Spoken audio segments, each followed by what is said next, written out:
Hi everybody, this is David and you are listening to the Mo Stop Mo podcast. In this episode, we get to sit down and talk to experienced stop motion fabrication artist Victoria Rose Most. In the stop motion world, you might best recognize Victoria's work in the feature film Coraline by Laika. However, she's a master of reinventing herself, whether it be in her Instagram posts, her safety tutorials, or even her toy line, Roars, I think it's called. Victoria is a very accomplished fabricator, and the one thing I really appreciate about her is that she is a proponent for safety.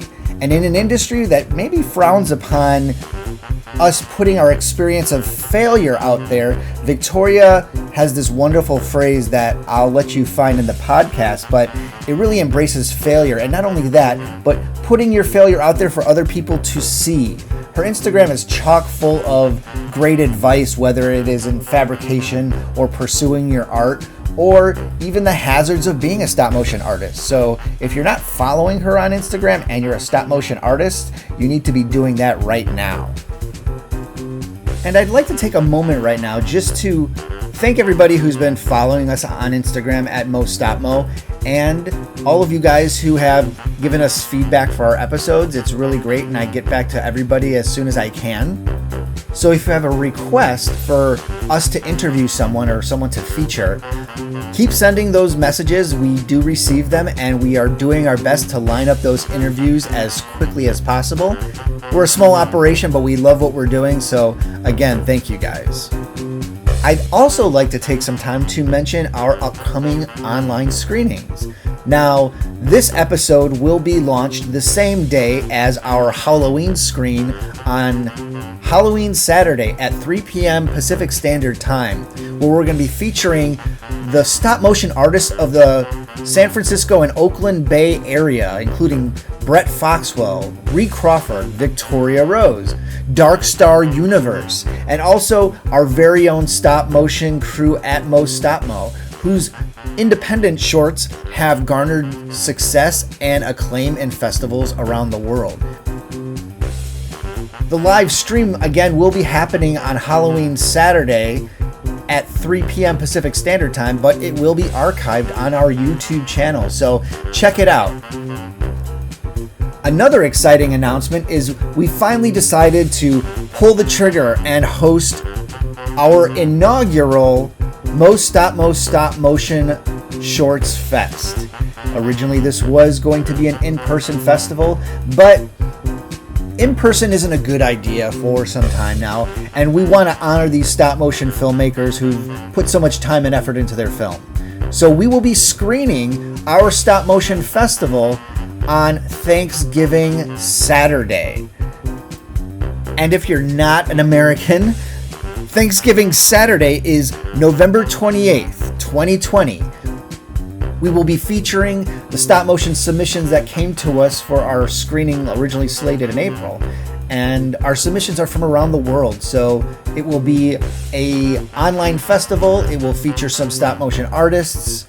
We will have some fun extras going on. So keep an eye out on our website or our Instagram or even our Facebook page for more information about the specifics of that festival.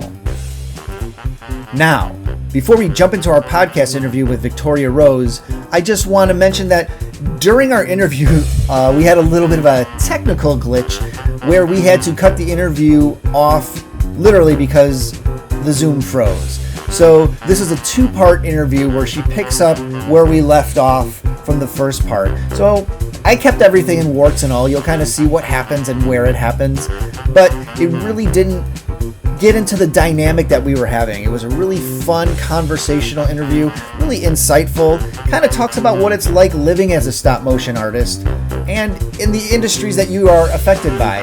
If you are in film or if you are in fabrication in any other realm, whether it be technology or rapid prototyping, Victoria gives a very unique perspective of what's important to her, how she pursues what is her goal, doesn't get caught up with what people want her to do versus what she wants to do. Very great interview. Hope you enjoy it. And without further ado, here is our podcast interview with Victoria Rose Most.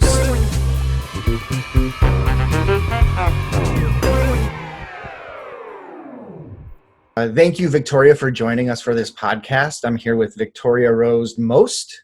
Yep. So amazing. Yeah. So I wanted to ask you, just as a side, your maiden name is Zalewski? Zaleski, yeah. Zaleski. Okay. I think I had a science teacher in Chicago named Miss Zalewski. So I thought the spelling was very similar. So it's not the same. You're not no relation. Christine. No. There's a really huge Polish, and I'm from Detroit, Michigan originally, and a lot of the people from Detroit moved to Chicago and Pittsburgh for some reason. So there's a lot of Zaleskis, Zelinskis, Zalewskis that have navigated to those three places. But I have not found that I am related. But it was handy that chief of police in my city was also a Zaleski. So when I got pulled over, I was often let go because they thought relation. So even if it's a distant relation, better not cross that bridge. I'm born and raised from Chicago, so outside of Warsaw, Chicago's supposed to have the largest Polish population. Yep. So got a lot of like Dad said, in the Polish neighborhood in there. So I'd like to just kind of jump right into this and just go from the beginning. You're from Detroit. Yep. And you right now, I was kind of talking to you right before we started. I consider you to be very prolific. You've got a lot of plates spinning. You do a lot of stuff. You're very much known for prototyping. The one thing I admire the most about you is your accessibility. I feel like I went to school in Chicago. I went to Columbia, and I taught stop motion there for a while, but it's a very small community. And the people who were the guardians of, the craft at the time would often hold things close to their chest. Yes. And it was very hard to get any information or try to get in there and get that information. So one of the reasons we do most stop mo is to kind of open the floodgates, because in my perspective, the more that people are creating, the more we could spread this craft that is awesome and kind of build up that community. And that's, again, what I love about you. You have your Patreon. Is it Patreon or Patreon? I say Patreon, but don't quote me because I'm terrible at saying things. Well, you have your Patreon where you have your tutorials. You do your tutorials on your Instagram account, which if anyone's in stop motion and they're not following your Instagram account, they're not really following stop motion as far as I'm concerned. You've got some really awesome stuff there. Oh, that's very flattering. Thank you. Definitely.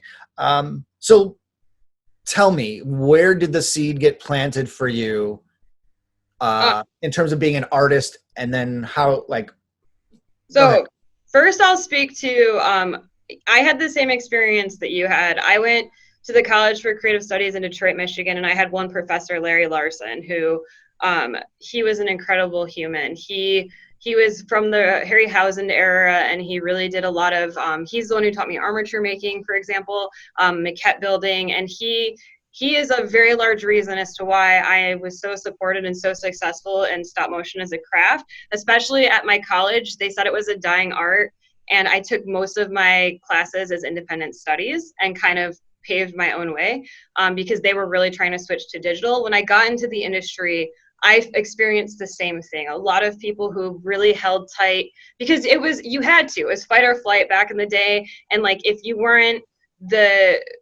keeping information, you weren't working. And so I kind of understand where it comes from, but I think it's really important for stop motion to continue as a craft, that we start sharing that with everyone else. And part of why I created my Instagram is I want to share, this is such a magical, beautiful world, and finding such a community of younger people. I get messages almost weekly from 15 to 19-year-olds who are interested in stop motion of a craft. I think that's very important, and it's very valuable to keep paving it forward. And this is why when you reach out and people want to do talks, I think that it's incredibly necessary to make sure that we all work together to educate each other. And the second you stop learning and growing as a person, what are you even doing, right? And so to your second question, well, that wasn't really a question, but I answered it anyways. How did I get on this path? I have my father. He is a hobbyist by trade he likes to paint resin kits, and he would do at home some small mold making and things himself. And he's always been very hands-on, taught me about cars from a very young age. My mom is really into painting. And so I was in a very creative household. The thing that specifically got me into stop motion was when I was 8 years old, my dad showed me the movie Aliens. And my mom was like, no, don't show her that. She's going to be scared. And my dad was like, no, I'm going to explain how it's made. And he did. He went frame by frame and he said, this is animatronic. This is where they probably use stop motion. And he explained. And I was just gobsmacked at the magic behind it. And then when I was 10, Nightmare Before Christmas came out, and that was it. Mm-hmm. This is what I'm doing. And I could not be deterred from that path, no matter what anybody said. Nope, I'm going to make puppets. Oh, it's a dying industry. It's not as smart. Nope, I'm going to make puppets. And that's just what I'm going to do. And so I did that. So your parents must have noticed at least some sort of budding artist at that age, at 8. I mean, I'm sure at 4, my mom was hanging my drawings at, like, some of my toys, like the sketches for my giraffe from my line, for example, I've been drawing that since I was 4 years old. And so my parents recognized very early on and were very supportive. I think that's huge to why I'm creative. And you definitely embrace that kind of Halloween culture. I don't know if you would call it, like, at least this is my opinion. I see, like, you love Halloween. It seems like you kind of like that kind of darker side of things, creepier stuff. I mean, if Alien was one of your first movies, I'm sure, like, is that like a nature nurture thing with your parents as well? Like, what kind of stuff was your dad making in terms of resin models and stuff like that? My dad is really big into Daddy Ross. We did a lot of dinosaurs, rocketry. Space was huge with my father. Like, NASA was on the television every day. I was sent to space camp. I did a lot of rocketry. Oh, really? My dad and I would do rocket builds and go launch rockets together. As far as, like, the darkness, I'm definitely the goth one of the family. No one else in my family, like, we all love Halloween, but I embrace it a little bit harder for sure. And I think it started with very young dinosaurs, and giraffes were, like, my obsession. And then definitely space was huge. And Nightmare was, I think, when actually, no, that's a lie. Beetlejuice. When my sister she performed in pageants. She was really into the pageant scene. And when she was 7, we went to a pageant, and my parents, they didn't know what to do with me. So we got in the hotel, and they, like, paid astronaut, like, it was like $22 to rent Beetlejuice on the hotel television. And I remember my parents being like, it's gonna be scary. And I was, like, obsessed. I sat there the whole weekend sitting on this air conditioner that blowed my braids, like, up in the air, watching Beetlejuice over and over and over. And that was the moment I think my path of darkness was set in stone, because anything by Tim Burton that came out after that, I was obsessed. I got into Jan Spinkmeyer very young. Like, I really liked a lot of the darker. We had a satellite dish, so we had alternative, like, other channels that, like, not a lot of kids with cable had. So that was really exciting. I also got to watch Disney twice, because I got to watch it on East Coast times and then West Coast times. So cool. Dumbo's Circus, for some reason, as a kid, really inspired me. Like, I really liked the was it puppets? I don't even know what was in Dumbo's. I watched that a lot. So I don't know if I've ever watched Dumbo's Circus. Oh, it was like a show on the Disney when I was 4 to 9, and it was kind of like the live style Winnie the Pooh, and they had, like, actual actors doing acrobatics and things like that. I haven't actually looked it up since I was a kid. I kind of just remembered this moment, but it was pretty awesome. Sounds cool. I'm definitely going to look that up.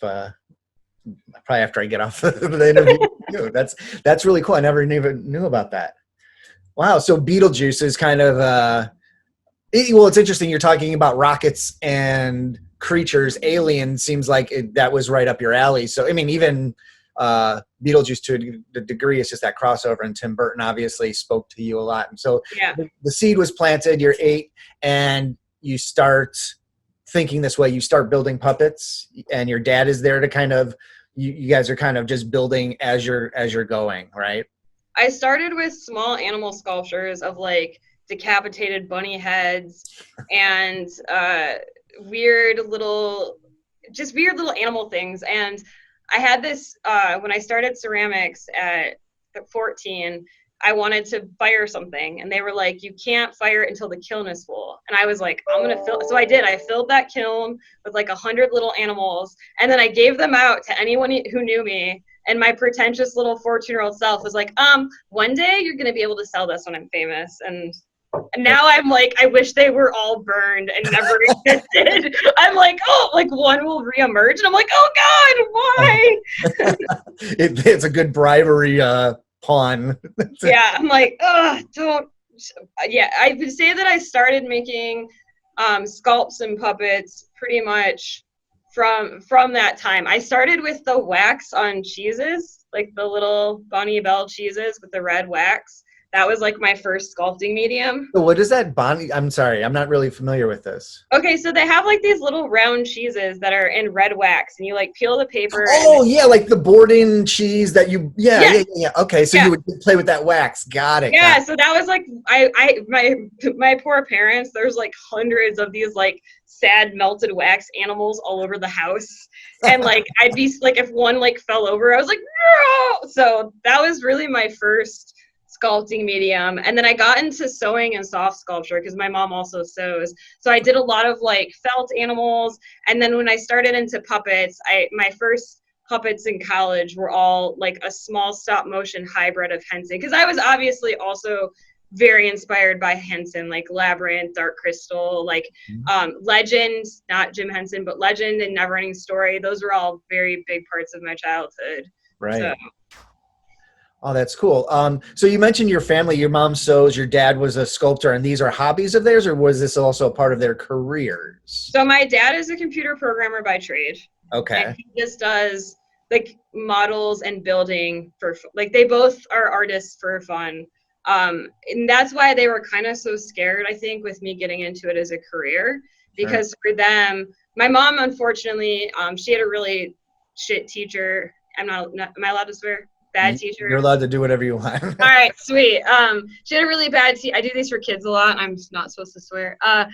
And the teacher was really discouraging to her. So I think that's one, why my parents were so positive in making sure that I always embraced my creativity. And two, also the reason my mom never felt she could do it as an industry job. And so she makes art for fun, which is like kind of was nice. Like I always grew up with it as an outlet. So it never felt like like now that I do it full time, there is a level of like, I developed my toys as a way to be like, this is something I own that's mine. Because I think it's like how nail and hairdressers, they don't style their hair on the weekends because it's like they don't, you know what I mean? Like I could, like, when you're like, people who date massage therapists always think they're going to get free massages, but why would you want to do that shit when you're not at work, right? Right. That's funny. I think that's a Seinfeld episode. Is it? Yeah, he's dating a masseuse and she never wants to give him a massage. See, there you go. Just to touch on that, I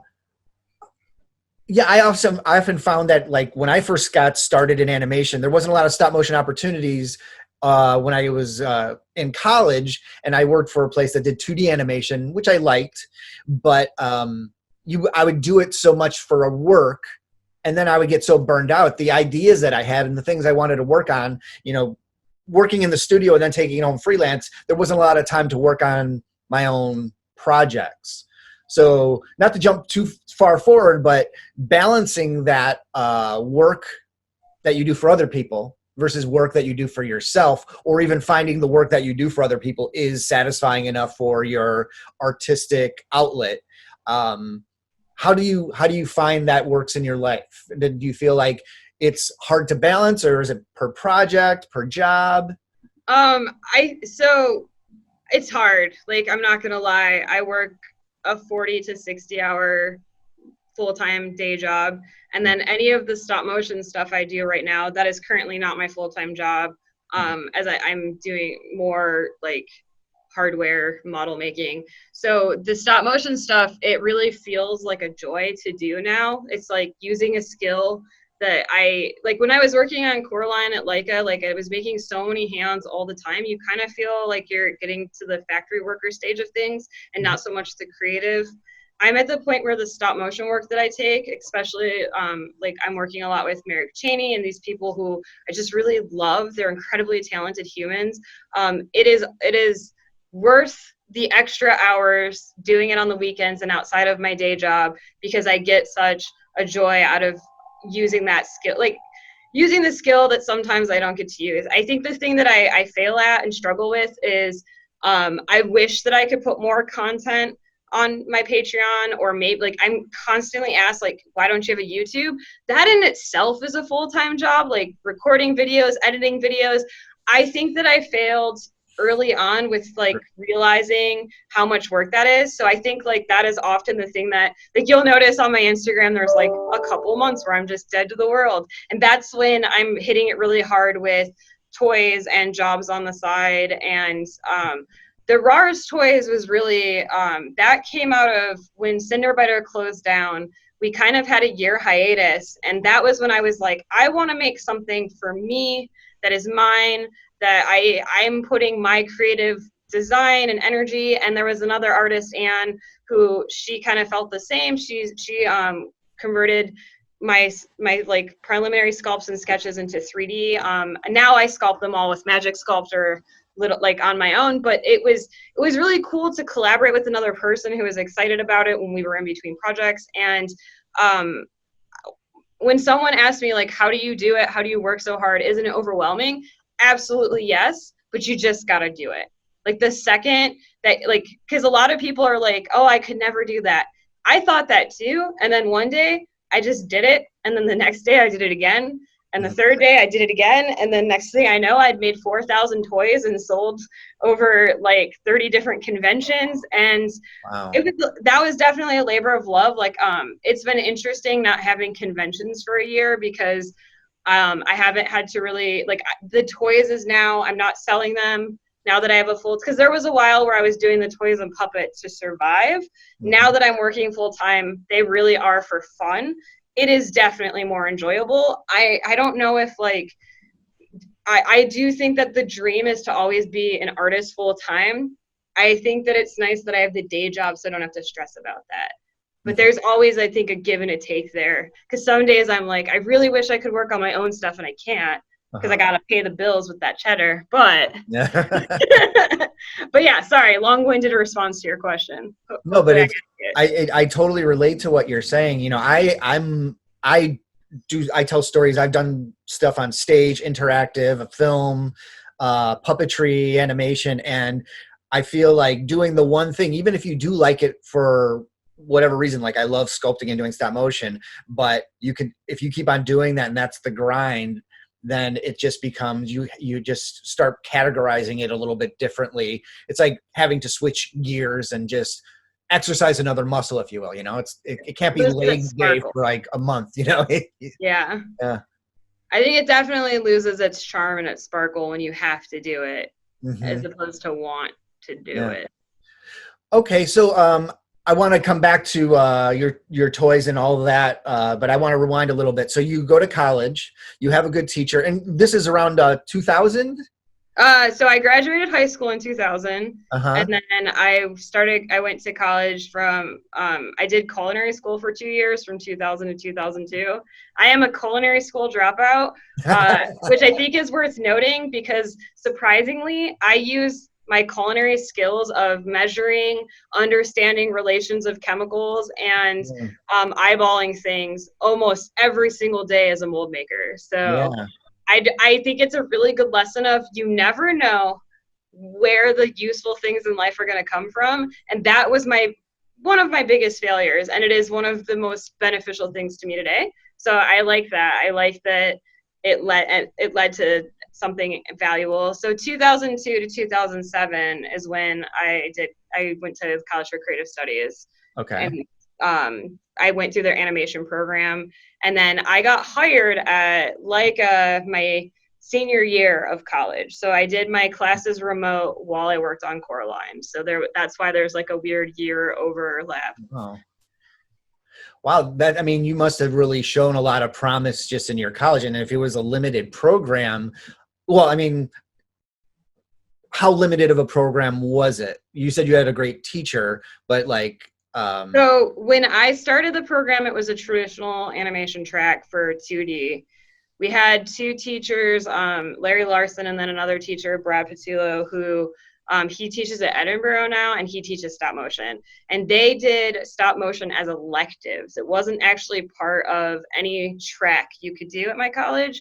And so I went to the dean and I requested special permission to do all of what would have been my 2D or CG design classes as independent studies with the stop motion professors. And after I told them that animating in 3D would make me stab my eyes out with a hot poker, direct quote, they agreed very reluctantly to let me do my junior year on this track. That portfolio of all puppets that I made, I sent to Leica and I was offered a job. wow. And at first I was going to turn it down because I wanted to finish college. The associate dean at the college was like, we're willing to make an exception for you because this is kind of crazy for you to finish. I had 18 credits left, so they let me.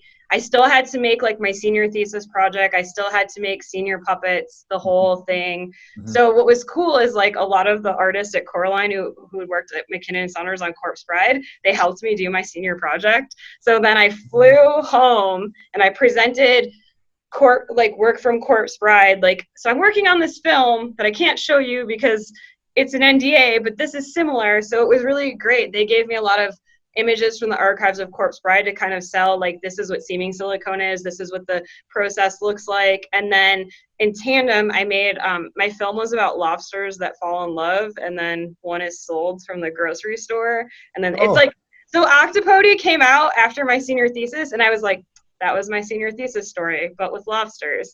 So good thing I never.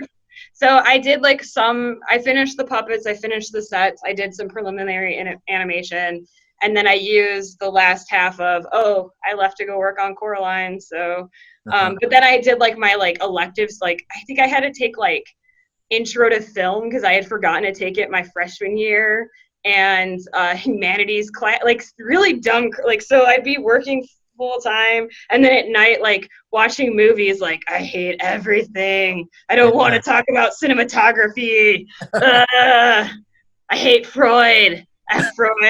Anyways, so well, that's a lot of time to put in while you're working on a feature film. I mean, that's 90 100-hour weeks. Yeah. Wow. That's I mean, it's amazing. You know, it's interesting because you seem to be getting the message, or you have gotten the message that many people have had. So I was running the stop motion department at the Academy of Art University for a couple of years, and it was other people in different fields, especially computer animation. They would often try to tell students who loved stop motion that there was no future in it. It's a dying medium. And you kind of were, even though you were getting that message, you were getting snapped up your senior year. Yeah, I think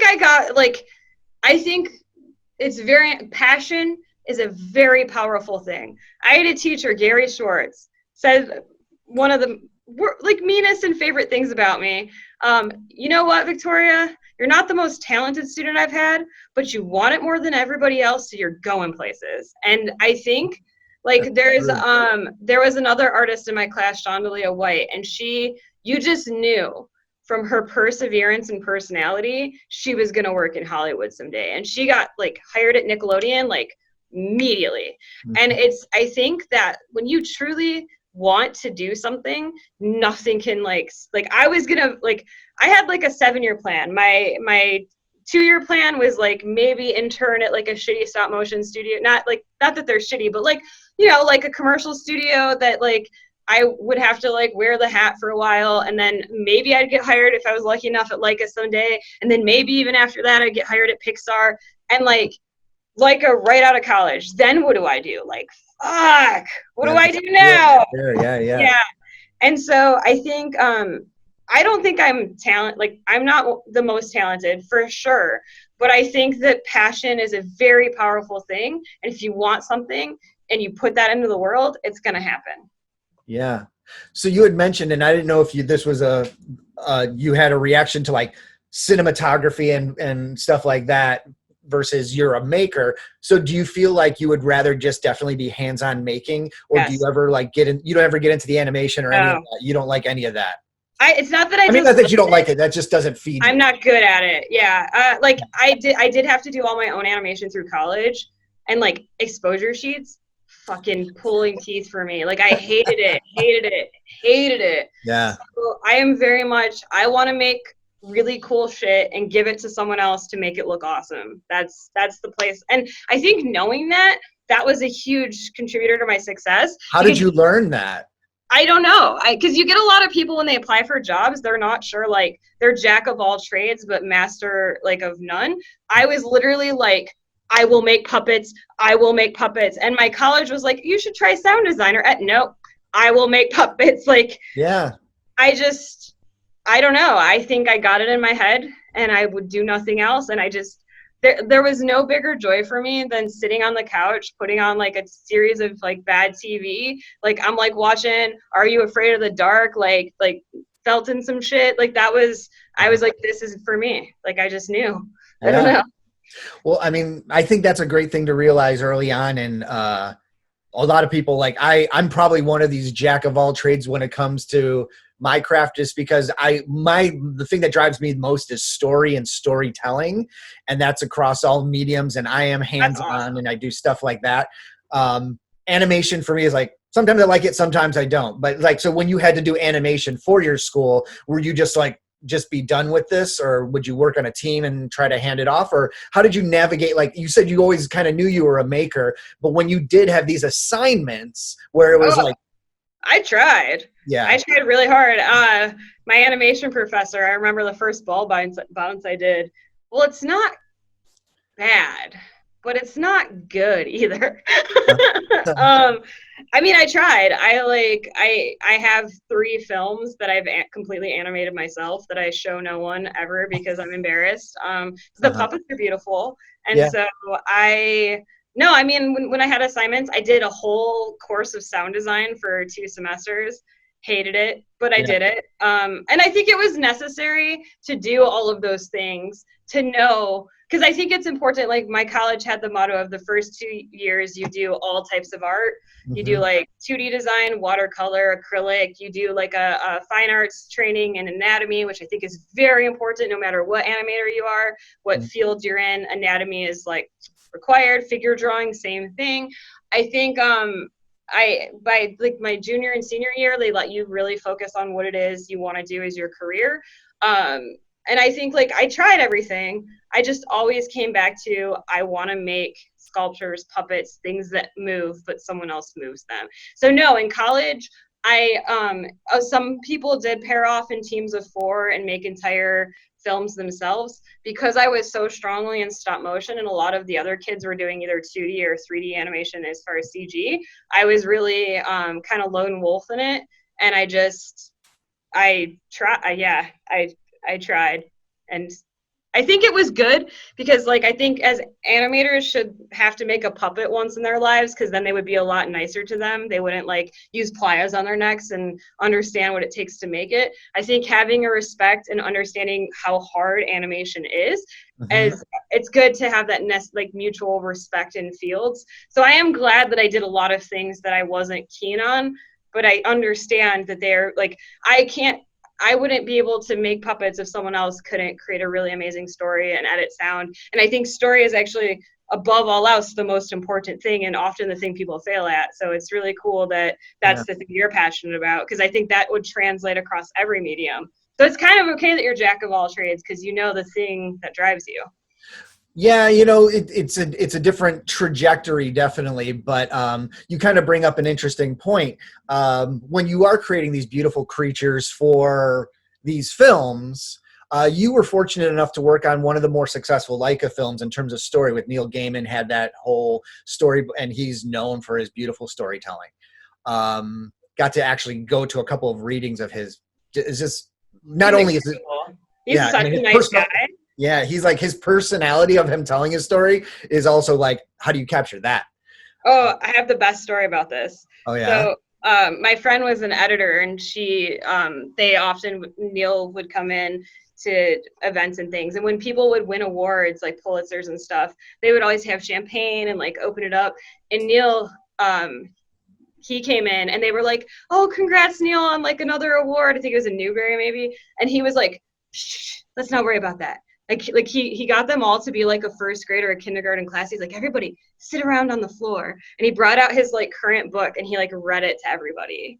Oh, And wow. it stands out to my friend as like one of her best life memories, because she was like, here's this man who's an incredible author, just won an award. And instead of being like, yes, let me drink my champagne, he was like, no, I want to share something with you guys instead. What Uh-huh. a cool fucking dude. Like, Yeah. seriously.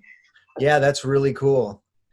Oh, wow. That's pretty. Sorry. No, no, Got off topic. it's funny because when I got to see him, it was at I don't know if you're familiar with C2E2. You've done Yep. like, yeah. So it was in Chicago many years ago, like almost like in its first or second year. And he was like auditorium speaking, and that auditorium was packed. Yeah. So to have that kind of intimate experience is pretty exciting.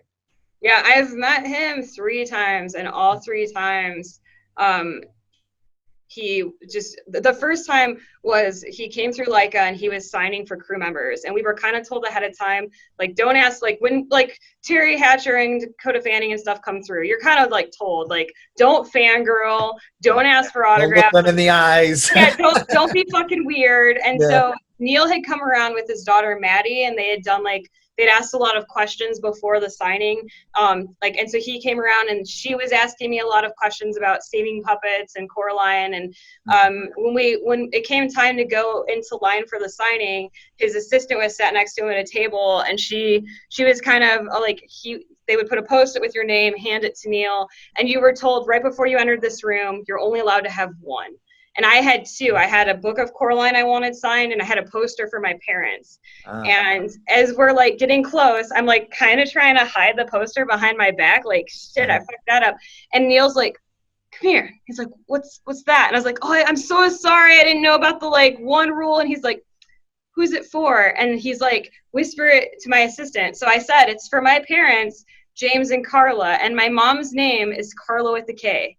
And he took the poster, and like 5 hours later, it came back to my desk, and it was sitting on my desk, and it says, "Sweet Dreams, James and Carla," spelled correctly. And my parents have that in the foyer of their house. It is such an incredible thing that he did for me to share with them. So That's crazy. That's so cool. yeah, he's fucking awesome. Such a nice guy. Man, that's so exciting. So, again, you like have all these kind of wonderful experiences, almost like, honestly, it's like your experience is what a lot of stop motion artists probably dream of, in terms of going to school for stop motion and then getting into the industry and meeting people like, Neil Gaiman. And then, we could go into that, but I won't jump ahead too far. So, when you are double down, finishing your degree, working on Coraline, you're doing things remotely for your Detroit degree, and then you're in Oregon working on this film, correct? Yes. So what is the next step? The film, you're working on Coraline, you're fabricating. You were kind of like a lead fabricator for that, right? Or No. just for the hands? I was the bottom of the totem pole to start. I started just seaming silicone, and then I became like, it wasn't a position at the time, but I was the lead of the hand department, which is now an actual position. So I was the main person who made sure we got armatures from Armature, and the silicone people but my specialty was like hands and boots and Ghost Kid parts and cat parts. But I did the inventories for like how many we would need in a week. But I was a lead in the next jobs that I had after that. So at Henry Selick's, the Shadow King, I was casting lead for all cast parts. And then on Mermaids on Mars and the Cheetos commercial, stuff like that, I was the lead. So, but no, I did not start out on Coraline like at the top. Like, I did start at a lower job and then like kind of like work up a tiny bit. And then as my career has continued, I've worked up. I don't want to send the message that I just like got there and was like, Yeah. That's it. And I made the big time. I'm making the 6-figure stop motion income. oh no, I made more at Trader Joe's than I made at Leica. Yeah. $3 an hour more, that's worth noting. And I cried every day for my first 2 weeks. Oh Eating boy. silicone. Um, and it was the first time I had moved away from home. I moved like I knew nobody. I left college in the middle of my senior year, which is supposed to be like your best time at college doing like I didn't really have that like I think that's why I focus so much on the toys and stuff later because college, your senior year is really the time where it's like all about you and getting to do the shit you want to do. I didn't really have that because I was like working 60 hours at a full-time job, like sand and silicone and working with like people that I like, they're like Trey Thomas, sorry. I cried on his set once because I was like, yeah, animated Sally. Like I was a hot mess all over the place. Oh, that's funny. But it was the best time. Like I learned so much on that project. Like I am so grateful. But I don't want to sell this like it was amazing dream. Like I want kids to understand it's hard work. Yeah. Well, I mean, you put in the work, and it's like so then you're making hands, you're churning out hands and cat parts and the little things, and it's kind of this repetition that's probably got you to be so meticulous to this day. So that is done. You're in Oregon. What do you do? So they ended Coraline, and I unfortunately got sick, and I needed to have surgery. So I requested to take a year off to recover. So I had surgery on October 8th in Oregon, Bend, Oregon. Mm-hmm. I flew home, and then I actually took my jobs before I worked at Leica at Trader Joe's and Blockbuster. So I worked at Blockbuster renting out Coraline, and I'd be like, people would come through the checkout line, like, and I just dated myself on age, by the way, because I worked at Blockbuster for 11 years. And they'd be like, I'd be like, boop, and they'd hold up Coraline. I'd be like, oh, I made puppets for them. They're like, why are you working at Blockbuster then? And I'm like, because a job's a job, okay? So I took a year off, and I went back to my like moved in with my parents, like worked at Blockbuster. I was the sign artist at Trader Joe's, which if you haven't worked at Trader Joe's as a sign artist, that job is fucking awesome. It's one of my favorite jobs of all time. I thought it was interesting that you have that listed on your resume. And I was just like, a sign artist at Trader Joe's, that's an interesting combo. I mean, I've seen those ads too. Like I'm always like skimming ads and looking, I was like, that pops up every so often. So yeah, tell me a little bit about that. Well, that's interesting that you're so gung-ho about that. Oh man, dude. So what a cool thing. Every Trader Joe's has a full-time staff of artists, and they make all of their shelving, displays, price tags. It is all handmade by artists. Oh. And I don't think people realize that. And well, it is. I think I have noticed, like, I mean, I've noticed, I didn't know that they were all handmade. I thought maybe they were produced in a way to look handmade, except like the chalk paint kind of stuff. I've definitely seen that being made by artists, but I didn't know about the displays. Everything. Like right now, all of the Trader Joe's artists, they're doing a huge push for Thanksgiving. And then the day after Thanksgiving, they will work an all-night shift to flip the store for Christmas. And like we had a $10,000 budget on gingerbread houses. There was like the great gingerbread debacle of 2007. Anyways, it's just a really awesome thing. Like it's a job that it pays really well. You get benefits. And like I worked that job all through college. Like it was that and Blockbuster, I worked all through college. And it was awesome because one, I was working in films and sharing a love of movies with like a ton of people. And then I would go and I would sit down and it's like making a garlic sign, it's not the end of the world if it's not out by like, so it's very like, it's stress, but it's not the same kind of stress of like, Coraline needs to be on set in 15 minutes. Her hand is ripped. Go, go, go. Like intensity. Yeah. So I'm very proud of my 5 years at Trader Joe's. Like, I'm not going to lie. I think it's awesome. That's really cool. Yeah. Anyways. I mean, I don't see your Blockbuster on your resume, so I think there might have been a little bit of a different experience with Blockbuster than Trader Joe's, but. I mean, Blockbuster, you know. Yeah. I don't want to admit I worked for a fossil. They did pay for like one semester of my college, though. Like, they were a good company when they were good.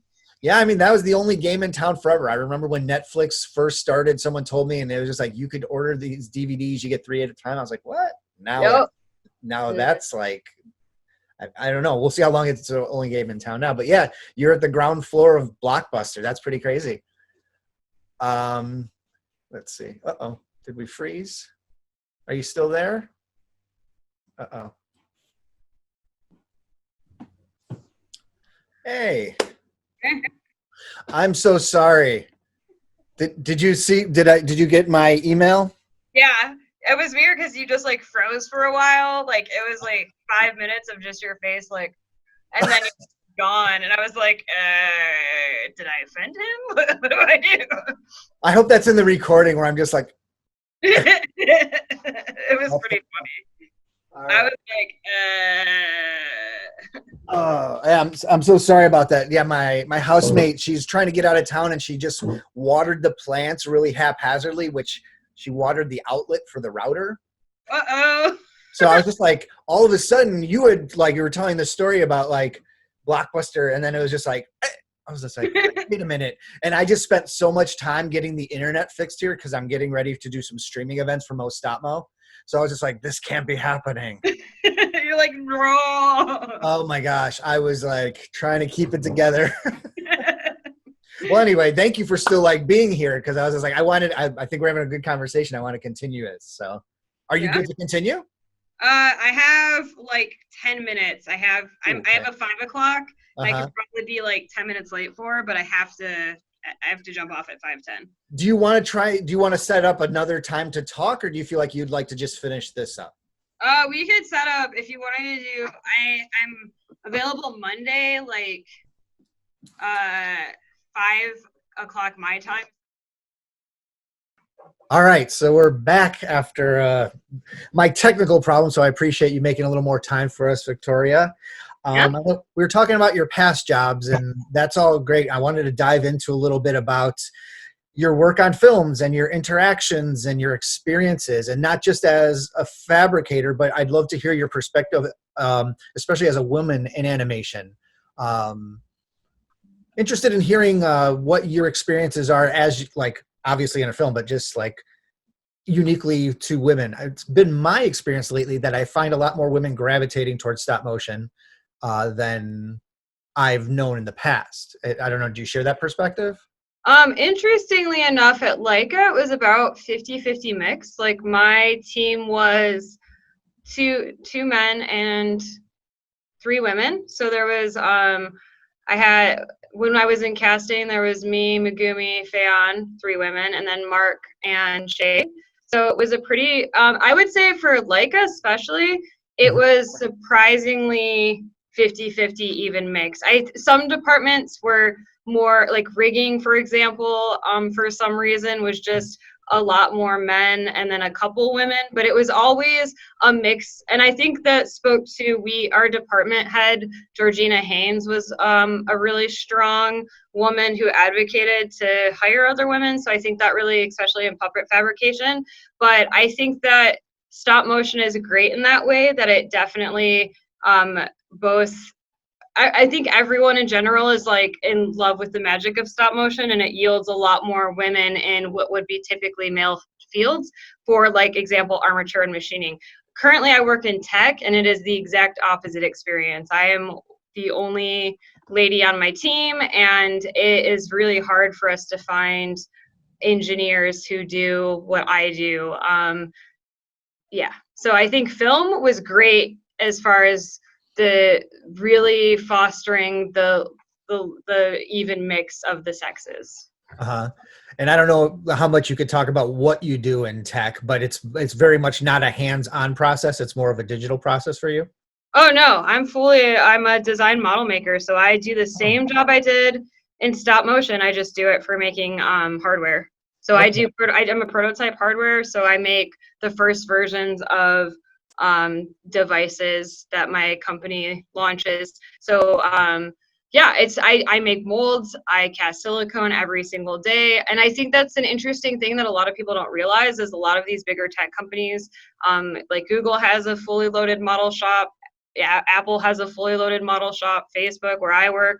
We are making things with our hands every single day. And I think that's there's a lot of industry crossover that I don't think you're not pigeonholed to stop motion. If you learn life skills as far as art and the ability to have an attention to detail and learn like using machines and tools, that'll translate across all fields. So like if I didn't work in stop motion and I now work in tech, I think that I could do toy design and work as at Mattel or Hasbro. Like they're very much, if you can sculpt for different facets and forms. And I think that's really something that I didn't realize. And I thought, oh my God, if I don't work in stop motion, I'm never going to work again. And once I kind of thought about the workload outside of the box and I realized mold making can apply everywhere, that was really freeing for me. So I kind of want to get that message across. So how early on did you start actual mold making? Was it with Coraline, the first film? Like you weren't really doing as much of that at your school, right? Or was that not correct? No, I made my first molds, terrible molds at school, like the Lego box. Sure. Like, I didn't have any silicone experience when Leica hired me. So I had foam latex experience. I had worked on a film called 24 Frames with my professor, Brad Patillo, and I had done a lot of latex seaming for that. I had done a lot of foam latex casting with plaster molds. But as far as my silicone experience, it was none.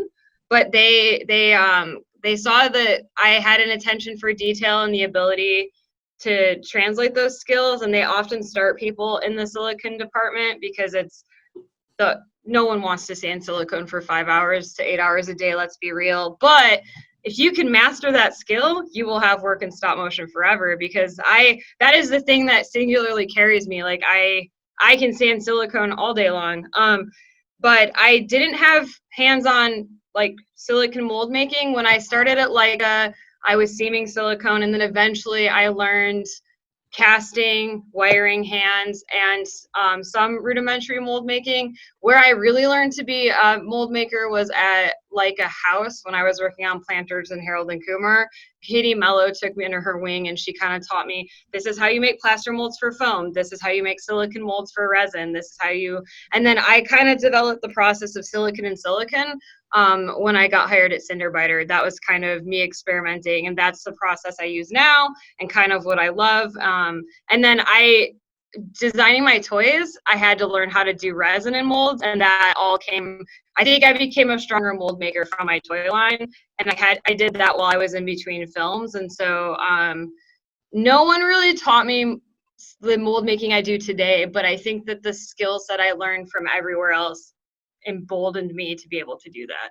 So in terms of casting and sculpting and molding, are you still working a lot with your hands in terms of the casting process? Or are you doing more 3D printing and casting? Or like do you have like a rapid prototype type of workflow? Like what do you think? I don't know. Can't talk about that. Okay. I'll just put it this way. My husband and I work together, and he is a 3D print technician. Okay. So yeah, because I love some of the stuff that you post of, like, you have some great detail to your work. I mean, even some of the stuff that you were showing earlier with your Roars character, is it a fox or what is that? It's a fox.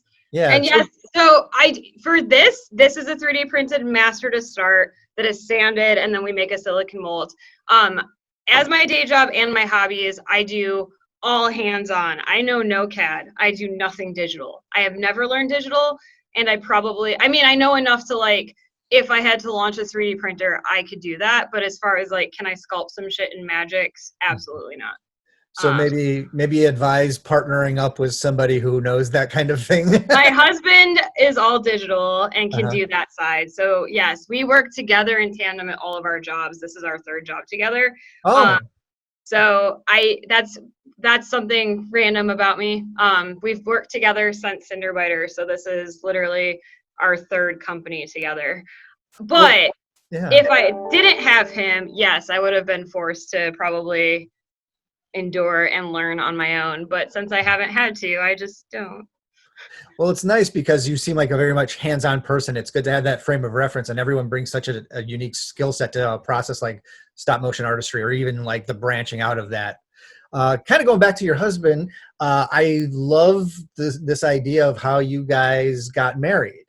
Oh, you want to hear the marriage story? Yeah, I mean, it's such a great, and I didn't know if that was like because of Cinderbiter, you guys, while you guys were there, or is that how Uh, that kind of came to be, or? all right. So as I said earlier, the other day, I left Coraline because I got sick. So I have an illness that is, I have stage 4 endometriosis, and I've had 2 surgeries. So I left Coraline to have surgery to recover from that. And then when I started at Cinderbiter, I had just had a second surgery for endometriosis. And I realized that the surgery wasn't successful and I was going to need these injections. And the injections were thousands of dollars unless I had a very specific type of insurance. My husband just so happened to be in a different union because I was in the tag, or I was in IATSE, and it was for the people who are doing like hands-on puppet fabrication.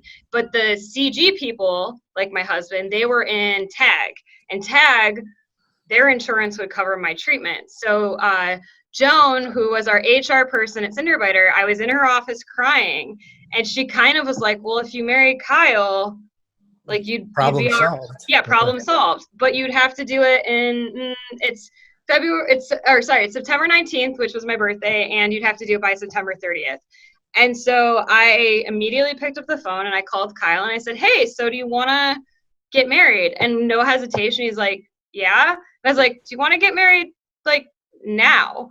And he's like, okay. So we were planning to go to City Hall that day when it kind of got around the studio, like, why don't we just have it at like weeklies or dailies? So every film they do weeklies. For people who don't know what that is, they usually have like a happy hour and beers, and then everyone sits in a screening room and you look at the animation that has been completed for the week.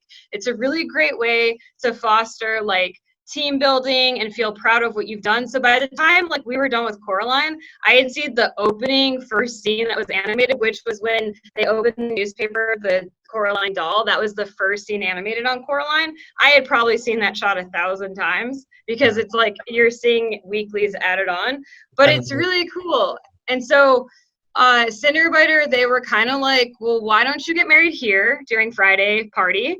And we'll just make it your wedding. And so it all of a sudden it transformed to everybody in the studio coming together. The wood shop was like, let's build this Gothic arch. And costume was like, let's make a top hat for you. And next thing I know, I'm sending an email like, is anybody ordained? And this biker chick on my team, and Pinky, she's like, I am. And we're like, all right, you want to like marry us? She's like, fuck yeah, I do.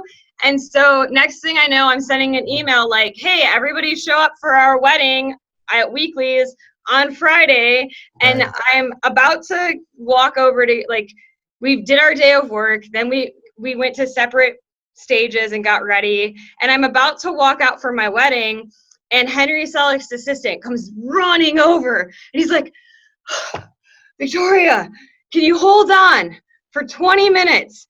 Henry's in a Skype with a voice actor and he can't get out of it. I was like, wait. Henry's coming to my wedding? And he's like, he bought a suit. And I was like, whoa. Henry Selick bought a suit for my wedding. Like, are you fucking kidding me? He's like, no. So, of course, we waited the 20 minutes. And then I walk out, and our wedding went like this. Like, do you, Kyle, wish to marry the shit out of Victoria? And do you, Victoria, wish to marry the shit out of Kyle? Which is prevalent because Kyle proposed to me in a text message that said, baby, comma, will you marry the shit out of me? That was literally how I was proposed to. So, like, as I'm walking up to Kyle, I'm whispering, like, dude, Henry's in his suit. He's, like, right there. I was like, dude, do you think he wants to be our witness? And, like, Merrick Cheney, the amazing armaturist, he was going to be our witness. And then all of a sudden, as soon as we're married, Henry walks up and he's like, would you like me to be your witness? He offered. And I'm like, Merrick Cheney, you out. Henry Selick is in. And like, yeah. And that was how Henry Selick was a witness at our wedding and signed. He actually legally signed our documents, and he's on my marriage certificate. Well, the wild thing about it is, like, I saw photos, just a few of them online, and I was just like, for what you explained, it looked like the most planned last-minute wedding with, like, the suit and the costuming and stuff like that. I was like, wow, this is a beautiful photo right here. And it was just like... No, that is literally, like, 150 people at a studio putting their love, like, everyone in the studio for the 4 days before. Like, we literally, September 19th, found out because my insurance is ending because of my birthday, we're getting married. We got married on the equinox, September 23rd, because I'm all witchy and shit. And I was like, if it can't be Halloween, fuck it, it's going to be an equinox. And everyone wore black, like everyone in the costume and hair department styled my hair and makeup. That dress I ended up having because my friend had called off a wedding and I had a bridesmaid's dress I wasn't going to wear. So Kyle, and I wasn't in Michigan at the time, so Kyle was, and he traded it for a dress he thought I would like. So we bought him a suit at Nordstrom's Rack, and we like pinned the tags in and returned it after. Like it was like the most lo-fi, but it was awesome. Like everyone came together to support love, and it was really cool because so many people felt like they could share their stories about like.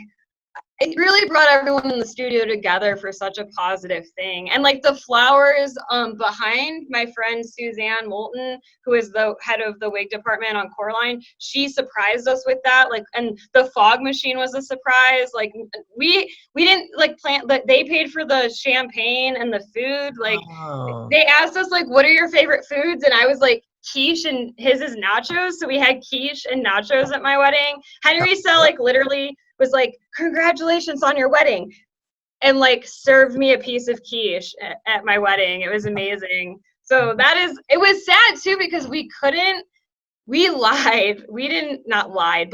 tell anybody right away, and like our families, because we didn't want them to be sad. And so we had this play like the politician on that angle, I'm sure. So we had this like dark secret, and then finally we were like, you know what, fuck it. And so we like finally shared photos and told people our story. And it was my friend Anita Coultier where I told her, it was like 4 or 5 years after we had been married that I told her this story, and she was like, Victoria, that is the most awesome story. Like, how have you not told everybody? And I was like, I don't know.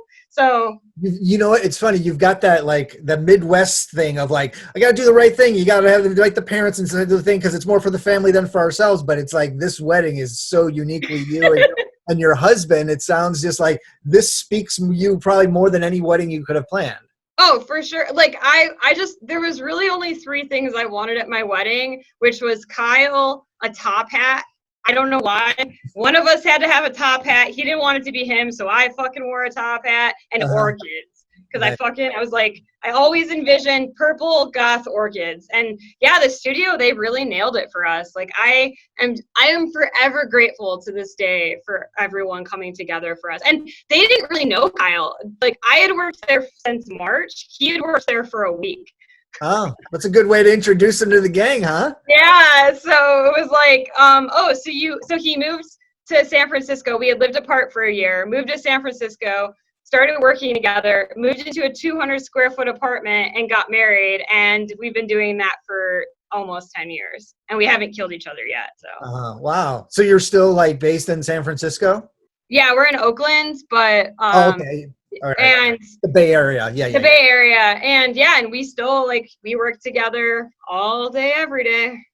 Well, that's a testament to you guys that like, it's good that you have enough in common to work together and then live together and still aren't killing each other. Yeah. I wanted to pick on one thing before I know you have to get going, but I did want to talk to you. So I'm a big advocate of safety in the workplace. Oh, yes. Casting, fabricating, it's kind of my thing going into an environment and talking about how ventilation needs to be proper. And you were very forthright in sharing some trials that you went through by being exposed. And I think it was a resin exposure. Yeah. So I have, I don't know, like for anyone who's a novice about resin, I'm just going to explain it like you know nothing.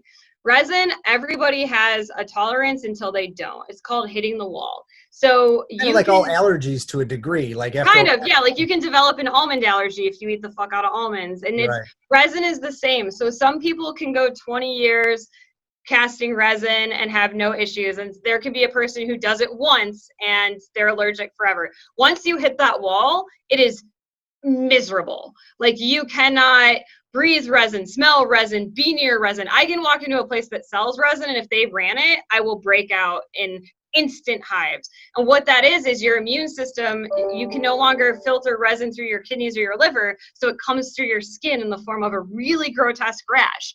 So I am particularly very allergic to crystal clear, water clear resins. Crystal clear 202, it damn near killed me. I was hospitalized. I was sick for 4 months. I ended up getting pneumonia in both my lungs, and and it was literally like the smallest of drops touched my cheek when I was casting cat eyes. And ever since, if I'm even near crystal clear 202, my entire face, my eye, I was like Quasimodo. Photo, yeah, where your eye was all swollen. It was all swollen. So I what's important to know is I still work with resin and silicone every single day. You just have to be safe about it. You have to wear your PPE or protective, like personal protective equipment. And I make sure that I'm wearing a vapor respirator with the particulate enhancement on it. I make sure I'm always casting in a paint booth or a well-ventilated area if you don't have access to a paint booth.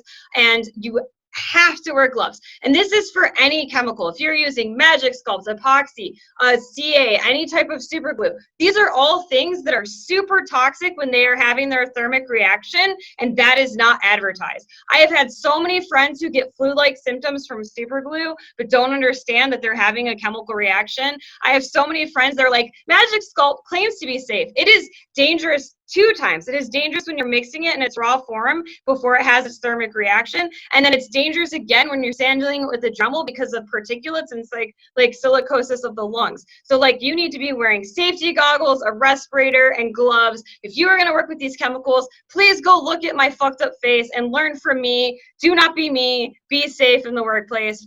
For fuck's sake. All right, sorry, I'm done. No, that's the message that I think a lot of people have, because I've been in environments, even educational environments, where they put ventilation on the back burner, or they're not like they're teaching to work with Magic Sculpt or even like 2-part epoxy.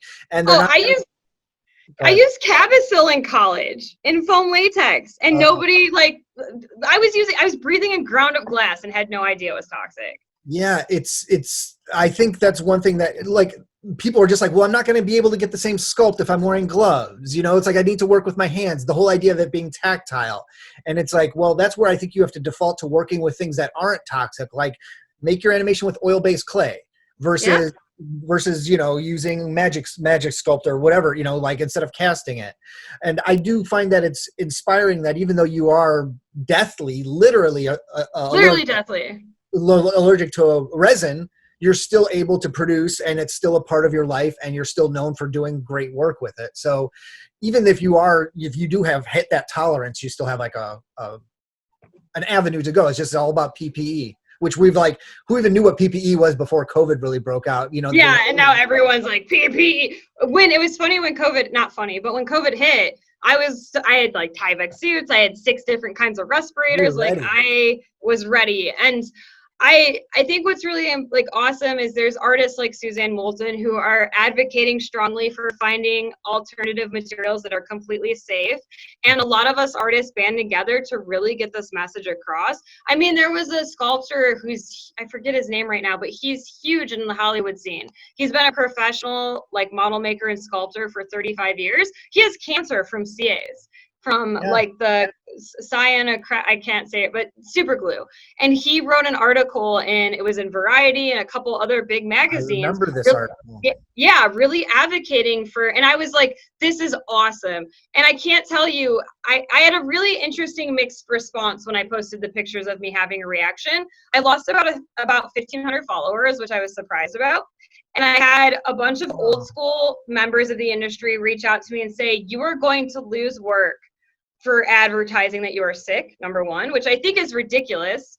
And number 2, I had people who were so grateful that I shared that information. But if I save one person from having the reaction I did, it will have been worth it. Because it really, I mean, I had just started my Patreon and had all these like things I wanted to ship. And I lost 4 months of like my work life because I just had to get better. But that is also something that is important. Never put work before your health.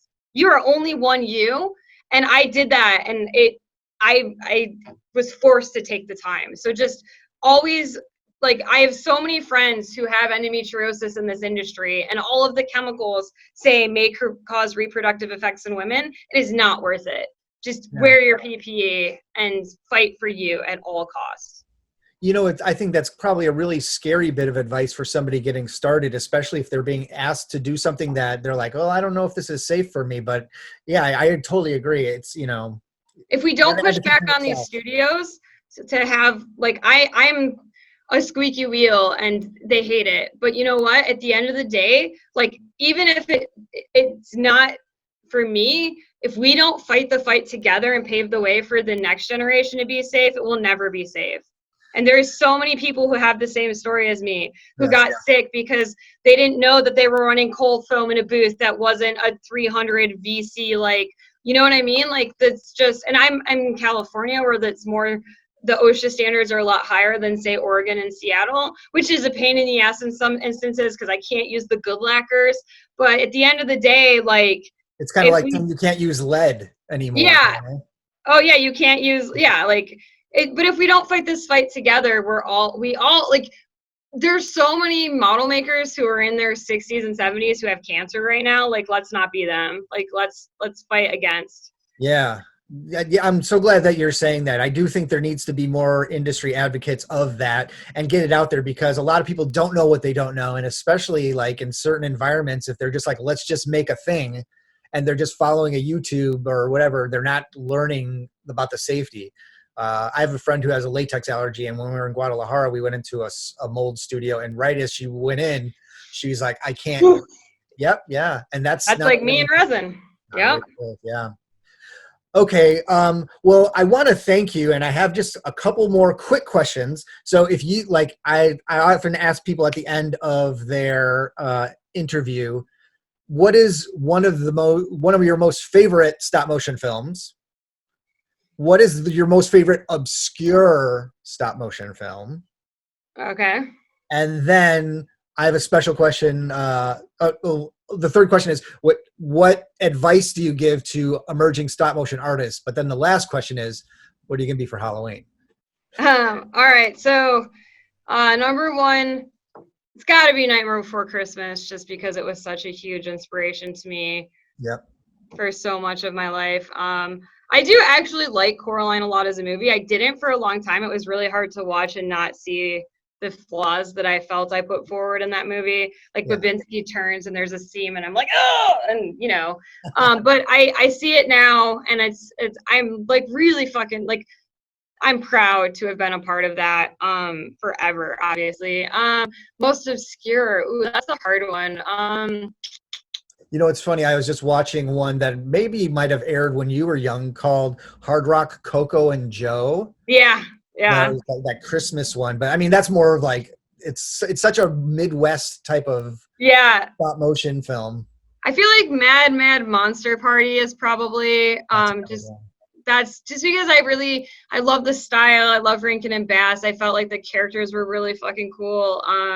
For super obscure, like I really liked Jan Spinkmeyer too. Like I loved Alice because I thought it was such a cool way to like have the live action spliced with the animated pop, and like it's like a dead rabbit with like it's armature inside, you know. And his video that he did with the cow tongue and the box. Yeah. I remember being like so blown away. Like that was kind of like when you watched MTV in the 80s and you had all the like vignettes of like Eon Flux and all of that.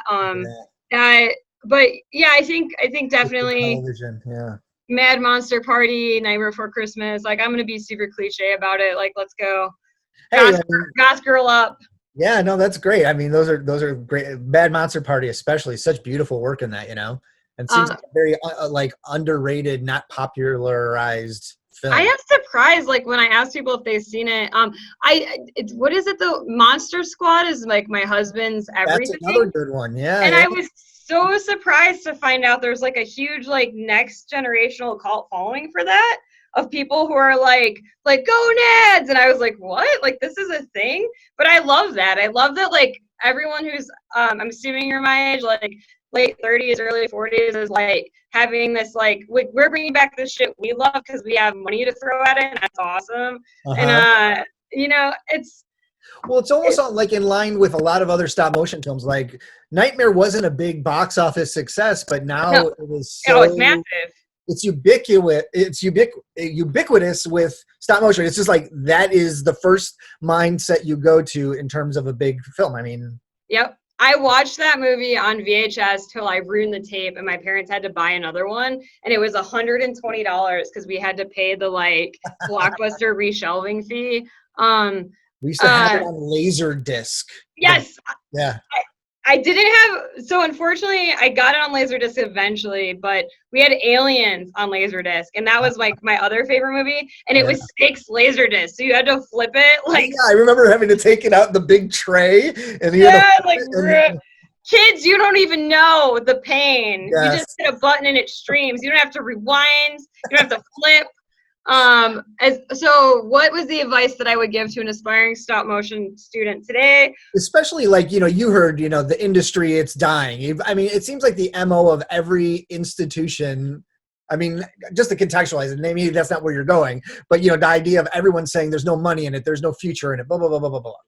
I think the number one most important thing is do what you are passionate about. If you want to make puppets, fucking make puppets, and nobody will stop you. And the thing about like making puppets is there's so many facets to it. You could be a sculptor, you could be an armaturist, you could be a hairstylist, you could be a costumer. And these are skill sets. Just become a good tangible artist and you can use that for everything. Like if you had asked me that I would go from working in film to working in tech, I would have been like, you are crazy. But here it is. Like, I work in tech. I work at Facebook. Like, that's my day job. And that is because I have good, tangible skills. And never be afraid to fail. Failure is important. Like, every time you fail, that is a life lesson that you have learned twice as hard as if you had succeeded. My friend Rex always says, you don't grow during the best summer of your life, and I cannot stand by that enough. The minute we have stopped growing, you have failed. So don't fail at failing. Fail hard and fail often.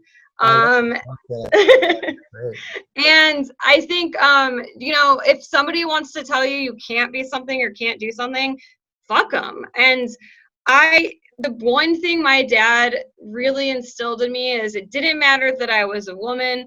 I never had, it wasn't until I was an adult and I worked in industries where I was like treated differently, for lack of a better way to say it, that I realized that was even a thing, because my dad raised me to believe that I could be or do anything. If I wanted to use a torch, I could use a torch. If I wanted to use tools, like, he was going to teach me how to do that. He would just teach me how to do it safely. So believe in yourself and do what you're passionate about. Awesome. Great. And then the last question. Are you ready to reveal what are you going to be for Halloween? I'm going to be a bat. Bat? Not very exciting this year. Okay. But unfortunately, because I'm flying to Detroit tonight for a last minute trip. Yeah, I didn't really have time to plan, so I just put some bat wings on a hoodie.